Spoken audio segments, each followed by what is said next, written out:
안녕하세요. 절대값TV의 명품 PD 한PD입니다.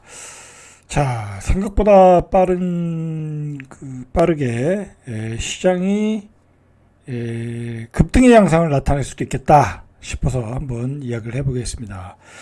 여러분들 지금 시장은 과거의 시장과는 틀려요. 2016년 그때 폭등 시장하고는 틀려요.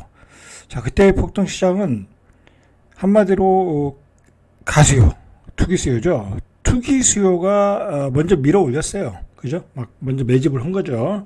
그 다음에 실수요가 들어오고, 그 다음에 나중에 2진, 3진이 들어오고, 막 그런 식으로, 거기다가 이제 정부의 그 잘못된 정책이 또 가격을 또 시장 가격을 왜곡시켰고, 그랬거든요. 자, 그런데 그때는 가격이 저렴했잖아요. 뭐 그러면서 올라간 거니까 그나마 괜찮은데, 지금은 예전 고점 시세의 85에서 90%. 자, 그런데 시장이 더 올라간다. 자, 그러니까 사람들이 믿질 않는 거예요. 근데 여러분들 지금 시장은요, 전체가 다 올라가는 시장이 아니에요. 그죠? 지방시장은 안 올라가요. 지금 지방시장은 아직도 멀었어요. 그리고 지방시장은 시간이 가면 갈수록 매력이 떨어져요. 자, 오늘 하는 얘기도 주제가 뭐냐면, 지방에서 서로 올라오고 있다라는 얘기를 하는 거예요. 그 얘기는 뭐예요? 이제 지방시장은 죽었다는 얘기예요. 그죠? 지방에 뭐 투자할 일이 뭐가 있겠어요. 솔직한 얘기로. 젊은이들이 매년 몇천 명씩 서울로 올라오는데, 그죠? 지방에 투자할 일이 뭐가 있냐고.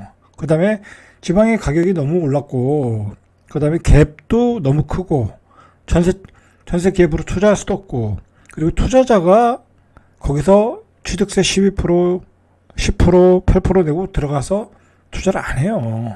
그 돈이면 지금 잘 나가는 주식들 사죠. 그죠? 반도체 주식 사죠. 예? 미쳤다고 정부에다가 한 뭐 7, 8천씩 뭐 취득세 낼 일이 있어요. 그거 내가지고 지방 투자해가지고 뭔 이득이 있겠습니까? 그런데 또 아주 그 이상한 사람들은 또 투자를 하더라고요. 그런 사람도 있어요. 근데 별로 재미 못 볼 거다. 뭐 저는 그렇게 생각하고요. 자, 문제는 대부분의 사람들이 이런 생각을 공유하면서 서울시장으로 몰려오고 있다. 그래서 이 잘못하다가는 서울시장이 이상급등 현상으로 갈 수도 있겠다. 뭐 그런 생각이 들어요. 제가 요즘 얘기하지만은 별로 뭐 급등을 하건 말건 뭐 폭락은 이제 안 하니까 폭락론 주장하시는 분들도 조회수가 많이 떨어졌어요. 한 반토막 났죠. 그죠? 아니 뭐 집값이 안 떨어지는데 맨날 폭락론 얘기거리 자체도 없고, 그죠? 거리 자체도 없고 폭락하지도 않고, 그러니까 폭락론을 볼 이유가 없는 거죠. 네, 다만 이제 과거부터 폭락론에 대한 어떤 확실한 그 철학을 가지신 분들이 보는 거예요. 그거는. 그렇다고 지갑이 또다시 급등합니다 하고 얘기해봤자 또 안 봐요. 왜냐면 살 돈이 없거든. 그죠? 지금 가격에는 살 돈이 없어요. 근데 이상하게 집값이 급등한다는 거예요. 자, 왜 급등을 하는지 여러분들 아셔야 돼.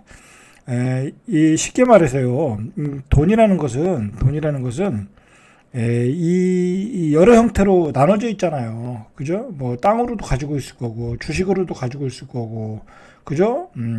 여러 가지 형태로 가지고 있을 거란 말이야. 근데 그런 돈들이 현금화돼서 유동성들이 부동산 시장으로 확 들어올 때, 이거 시장이 가격이 급등한다 하면 모든 자산들이 이 동산, 그러니까 부동산이죠. 부동산이나 뭐 금, 뭐 여러 채권, 뭐 심지어는 채권, 은행 통장, 예금, 그런 것들이 순식간에 막 쏠려 들어와요. 쓰나미처럼 이 부동산 시장에. 예전에 그랬단 말이에요. 자, 그런데 지금 그럴 여지가 굉장히 많다. 돈이 있는 사람들 입장에서는 지금 얼마나 그 돈을 가지고 있는 사람들 입장에서는 얼마나 굶주리고 있겠어요. 뭔가 또 기회를 호시탐탐 노리고 있겠죠. 근데 기회다 싶으면 들어오고 비상식적인 그 급등 시장이 나타날 수 있다라는 거예요. 제가 걱정하는 거는. 자, 제가 요즘 누누이 이야기하지만 오늘 좀 진도가 많이 나가야 되는데 좀 여기서 좀 굉장히 지금 진도를 못 나가고 있는데, 걱정하는 게 대한민국이 지금 굉장히 경제적으로는 부국으로 가고 있는데 굉장히 양극화가 되고, 그리고 이 우리가 경제적 수준에 맞게 이 도덕적인 그 가치, 그죠? 남을 배려하는 가치, 뭐 그런 것들이 같이 성숙해 나가야 되는 건데, 우리 사회가 지금 전혀 그렇게 나가지 못하고 있다는 거 제가 어제 이야기했잖아요. 그죠? 그런데다가 우리 민족 자체가 굉장히 현실적인 민족이에요. 그 현실에 기복 사상이 강한 민족이에요. 우리 불교가요. 우리나라 통일신라, 신라시대 때부터 들어온 그 고려시대, 고구려시대, 그때 이 불교가 굉장히 기복적인 불교예요. 그러면서, 현세욕이 강하다 보니까 여러 가지 부작용들이 나타나고 있어요. 그죠? 너무 현세적이다 보니까 남들 등쳐먹고 사기치는 게 일상화되어 있고, 그죠? 그렇단 말이에요. 그래서 사기꾼들이 많은 거고, 말도 안 되는 사기꾼들이 나오는 거고, 그죠? 남을 뜯어먹어서 그냥 자기만 배부르려고 그러고, 그죠? 자기하고 사귀던 여자친구하고 헤어진다고 하니까 데이트 폭력으로 살인을 하질 않나. 이 나라가 완전히 미쳐가고 있다니까, 지금. 미쳐가고 있어요, 여러분들. 자, 그런데다가 이게 심각한 게요. 지금, 정치인들이 잘못하는 게 뭐냐면, 지역 불균형 발전이 심각하잖아요. 그죠? 심각한데, 그런 와중에 지금 인구가 급격하게 줄어들고 있잖아요. 2030년을 기점으로 해서. 근데 급격하게 줄어드는 곳은 지방이란 말이야. 그러면 지금 지방은 완전히 죽을 날만 기다리고 있는 거야. 그죠? 지방은 지금 죽을 날만 기다리고 있어요. 근데 그 죽을 날만 기다리고 있는 암 걸린 환자들한테 어떤 그 케어를 안 하고 처방도 안 하고 정치인들은 그냥 지들끼리 쌈박질만 하고. 그죠? 대한민국이 이거 망하고 있는 거예요. 망하고 있는 거야, 이거. 응? 우리 국민들이 정신 차려가지고요. 그 정치를 못하고, 이 대한민국이 지금 당면하고 있는 문제들을 해결하지 못하는 정치인들은 가차없이 쳐내려가야 돼요. 안 그러면 대한민국이 좀 망하게 생겨. 여러분들 지금 요즘 사회면의 기사들을 한번 보세요. 이게 도대체 나라인가 싶어요. 그죠? 아니, 세상에 의사들도 그렇고 완전 의사가 대한민국의 법 위에 있잖아요. 자, 그것도 그렇고 말도 안 되는 폭력이 난무하고 그죠? 자, 그런데다가 젊은이들은 다 서울로 올라오고 그 지방은 다 소멸로 가고 있고 그죠? 자, 오늘 진도를 나가보죠. 자, 이게 서울 아파트 매입자 4,840명. 자, 한 4,840명 정도가 집을 샀나 봐요. 자, 그 중에 1,061명은 서울의 거주자였다. 예? 지난해 6월에 1,180명을 기록한 이후 10개월 만에 가장 많은 수준이다.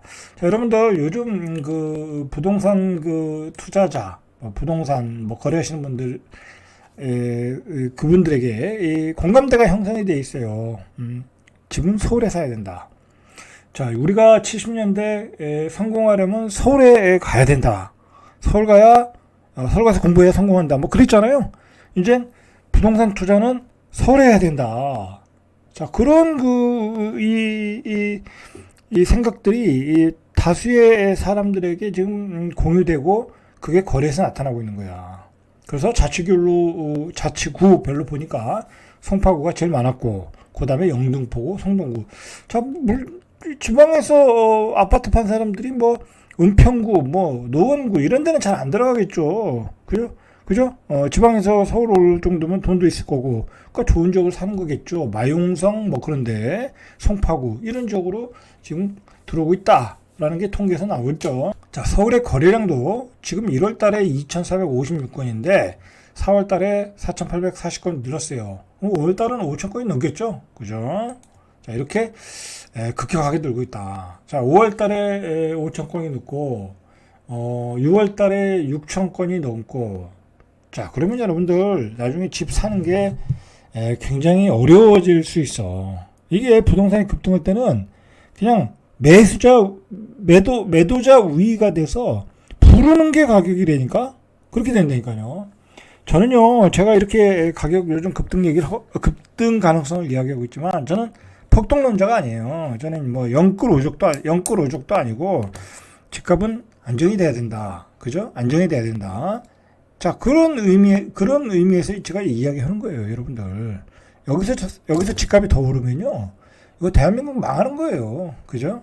젊은 애들이 집을 못 사는데 지금 어떤 그 경제의 중심축에 있는 친구들이 내 집을 마련 못 한다고 생각하면 결혼 안 해요. 그죠? 아이도 안 낳고. 여러분 이렇게 되면 그냥 말 그대로 돈 있는 아버지, 부모님 밑에서 자란 아이들만 집을 사는 거예요. 그죠? 빈부의자가 격심하게 일어날 수 있다라는 거죠. 그죠? 자, 반면 지방은 이렇게 미분양 주택이 늘어나고 있어. 그러니까 지방은 투자 안 해요. 그리고 지금은 지방에 투자할 수가 없는 시스템이에요. 그죠? 취득세 때문에. 그러니까 어떻게 보면, 이 분산시킬 필요도 있어요. 취득세 세채, 네채인 경우에는, 이제 18%, 10%, 뭐 12% 내잖아요. 그걸 해제를 해야 될 것 같아. 최소한 지방에 관해서는. 그죠? 안 그러면 누가 지방에 투자를 하겠냐고. 그죠? 어쨌든 지방도 누군가는 집을 사줘야 집을 질 거 아니에요. 그죠? 그런 점에서 뭐 가서 수익을 보든 말든. 그죠? 그렇다는 거예요. 지금 악성 미분양으로 분류되는 준공업 미분양도 12,968가구로 전월보다 774가구. 지방은 집 안 사요. 그리고 문제는 뭐냐면 지방은 현재 미분양된 가격과 이 구축의 가격이 너무 격차가 심해. 구축을 팔아서 미분양 주택을 사야 되는데 그게 안 되는 거예요. 구축은 3억인데 미분양 주택은 6억이야. 그거 사겠어요? 3억을 더 주고 그 사람들이 이 지방에다 새 아파트 사겠어요? 안 사죠. 그 3억 가지고 서울 수도권 와서 집을 사겠죠. 그죠? 그런 거예요. 잘못하다가는 지방 사는 사람들도 전세로 살고 투자는 서울로 하자. 자, 그렇게 되는 순간 서울의 집값은 폭등하는 거예요. 그죠? 그렇게 되는 거예요, 지금. 자, 주택산업연구원에 따르면 지난 5월 광주 전라도권 새 아파트 입주율은 56.3%, 3개월 연속 떨어지고 있다. 입주율도 떨어지고 있는 거예요. 그죠? 입주율도 안 팔리고 있다는 거죠. 그죠? 강원도 입주율도 늘어나고 있어요.